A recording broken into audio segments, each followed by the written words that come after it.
What's up, guys? Who needs a meta here, coming at you with another retro deck profile. I wanted to do a older, more historic deck profile. Normally there would be duels in the description for the deck profiles that I do, but I actually don't have any duels for this deck because this format is really difficult to pinpoint down, and because of that, I found this deck super interesting. So if you guys are unfamiliar with March 2008 format, the first half was Dad Return before the May emergency ban list that put a lot of hits on Dark Arm Return as a deck. Semi-hitting Allure and banning Dimension Fusion and limiting Return was a big hit to that deck, and it had to become more of a control deck rather than something that aggroed out and drew its whole deck turn one. And a lot of people really liked that. I'm not one of them. And then there was Nationals format, which was dominated by Gladiator Beasts. And then after that, you have this deck, which is Shonen Jump Philadelphia, which it's just this perfect point in time for a deck like this to do well. This is Adam Korn's list. Adam Korn did top 8 Nationals with Prime Material in a Dark Arm Return variant.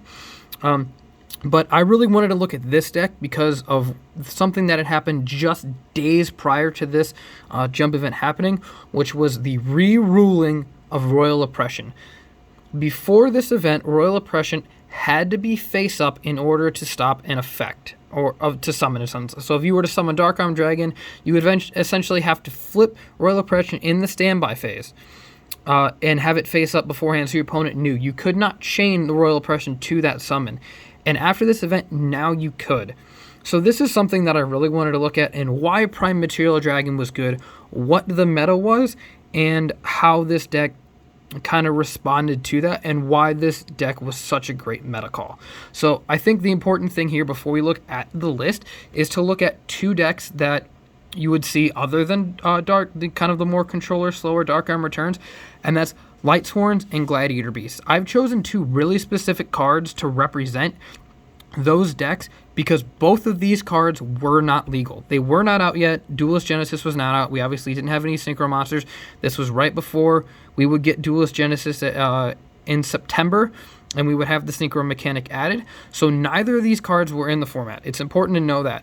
So especially War Chariot. Lightsworns kind of played around it. They would play 2 copies of Foolish Burial to kind of mitigate that. And because they couldn't charge for Lumina, they couldn't search Lumina, they would play copies of Threatening Roar to protect the one that they had when they saw it. So I thought that was kind of interesting. But Prime Material Dragon really works in a format where you're going to be playing a lot of Gladiator Beasts and they don't have War Chariot to negate it. They have to have either a really specific combination of cards to out it, or just they have to have the Book of Moon, or they just can't get around it. It's a very difficult card to play around without War Chariot stopping it. Because Marilla can only negate face-ups, the Book of Moon effect doesn't really work. They essentially have to Book of Moon it, and then test Tiger for a Laquari to be 2100, and that's the only real way that they can get around it, because we'll get into the list here. The first monster of the list, Prime Material Dragon, its defense was 2000. This is a huge thing for this card because, like I said, they have to work really hard to get around the negating of the destruction. Like if they wanted to run, let's say they had a Gladiator monster, let's say they had a Darius or something. They activate Book of Moon to put your Prime Material Dragon face down.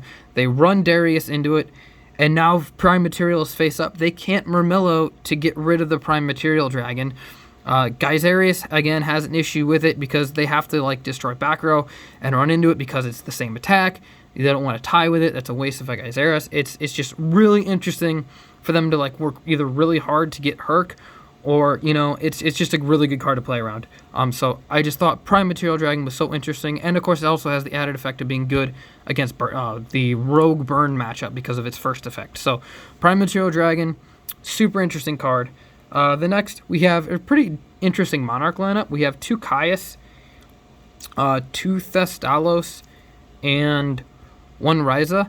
I feel like Lightsworn, and to a lesser extent Dark Armed, they have to have a specific combination of 2 cards. Gladiator Beast, especially with Test Tiger or whatever. So the fact that you could Thestalos and hit one of them out of their hand, he chose to emphasize these over a card like Caius, because again, Caius, if you're playing the Dad Return matchup, you have to worry about banishing things that will cause return, if you don't want to fuel return and things like that. So Caius, good in that manner. Raiza, just again, we've learned from the Perfect Circle format, a really good out. But it's interesting to see that this is the Monarch lineup that he chose. The next monster here we have is one Cyber Valley. We're not really doing any like Dark Arm Return shenanigans with this and, you know, doing a whole bunch of combos to draw cards. We're using this for the first effect and potentially the third effect if we can like get it on the board and all like drawing it with like resolving Morphing Jar and things like that to like we do play 3 copies of Reckless Greed. Spoilers for the Trap lineup. So there is kind of that way because it says card. So that way we can Reckless into Reckless if we have a Reckless in our graveyard and other dumb shenanigans like that. But we're doing this because the first effect against Gladiator Beast ends the battle phase. They tag at the end of battle phase. So if they cannot tag with Cyber Valley on the board if they attack into it because the battle phase ends. So that is a really important thing to stop Gladiator Beast from tagging. So that is why we play the 1 copy of Cyber Valley. For some draw power, we play 2 copies of Dekoicki. It's not bad against Lightsworn, but it is not great against Glad Beast. So, you know, you hedge your bets, you take what you can. He did play a small Gravekeeper engine with 2 Spy and a Guard. Again, not 3 Spy. You may think that 3 Spy is like the play, especially with like some of the old Monarch variants of like 2007. You're like, okay, so Spy is just really good. You play 3 copies of Spy. Again, Guard has 1900 defense, so it's bigger than everything except for a tagged Lokori, and it can bounce them, and they can't tag because they didn't get to the end of the battle phase. This card is really good. Murmillo can only pop face-up monsters. It is set. Again, we play Book of Moon. If we summon it with a Guard, or if we summon Guard with a Spy, we can set it. Again, it's just a good interaction. It's good against that deck. It's good early game against Lightsworn, but not so much late game because, again, 3 Judgment Dragons.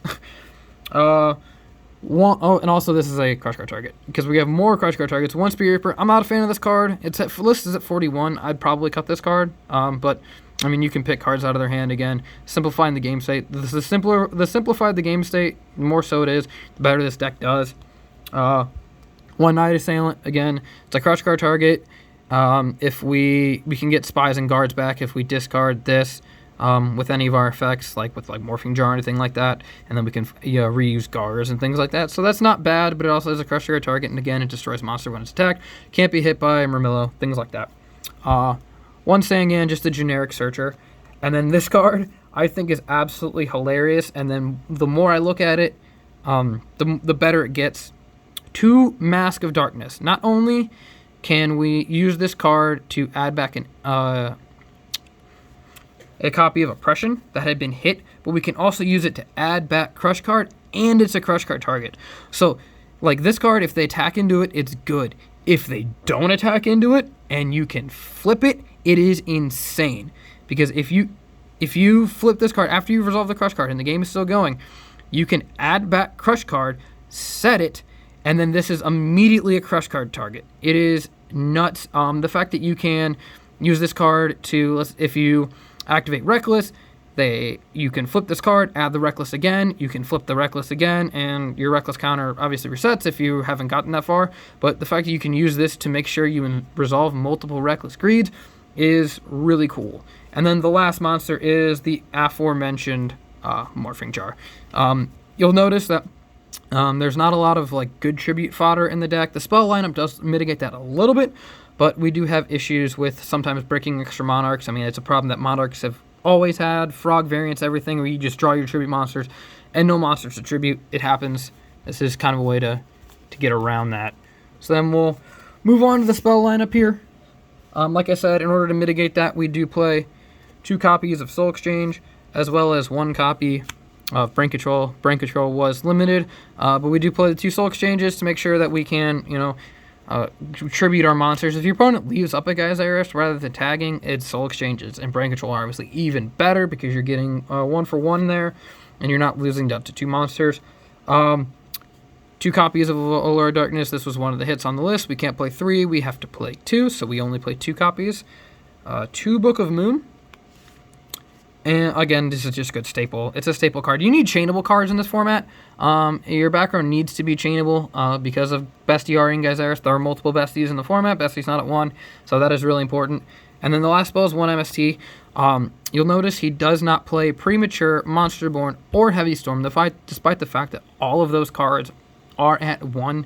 in the format because of the trap lineup and how we are using Mask of Darkness and things like that in our trap lineup. So the aforementioned 3 copies of Royal Oppression and 1 copy of Crush card. These are no fun cards. Again, the recent reruling of Royal Oppression, meaning you can chain it to the summon, respond to summons with it, rather than it having to be face up, makes this card so good in this format, and it's just kind of what makes this very small moment in time of Yu-Gi-Oh's history just tick for me, and it's really interesting. And then, of course, 1 copy of Trap Dustshoot, limited in September of 07. And we have, it's just a good card to look at. And no Mind Crush. Mind Crush was also one. It was interesting to see he did not play it, but I can understand not wanting to go all out with that package of 1 and 1. 3 copies of Solemn Judgment. We want to be able to protect our Royal Oppression and things like that for all of our negates. So we want to make sure that our Royal Oppression stays on the board. Oppression plus Monarch. You can't summon Judgment Dragon. Yeah, you can't do anything. So the fact that, again, Prime Material is 24, 2,000 defense is just so big for that card. And Royal Oppression just makes that so much better. 2 copies of Bottomless. This card is really good to hit Bestie. Them losing access to Geyseris is huge. Again, they do have 2 to 3 copies depending on the list. I personally like 2. This is before people discovered that Ick Attack was just, you could just chain Ick Attack and send your Bestie. So we didn't really have that interaction quite yet. So it's just kind of interesting to see that. 1 copy of Mirror Force, one of the best removals. He did not play Torrential Tribute again because our goal is to Oppression, keep a Monarch on board, or keep our Prime Material and just lock our opponent out of the game with those cards, and that's really the way to go. And again, like I said, chainable trap cards, and then 3 copies of Reckless Greed to round out the deck. Again, no duels just yet. I'm going to try and see if I can get some people together to play this format. But the list, including a side deck, will be in the description. I don't own all the cards of the side deck. I do own most of them. But the point of this video, I really just wanted to talk about the main board and really like this period and this moment in time of Yu-Gi-Oh's history and why this deck did well at the event it did. Be sure to like and subscribe for more retro format content, and thanks for watching, guys.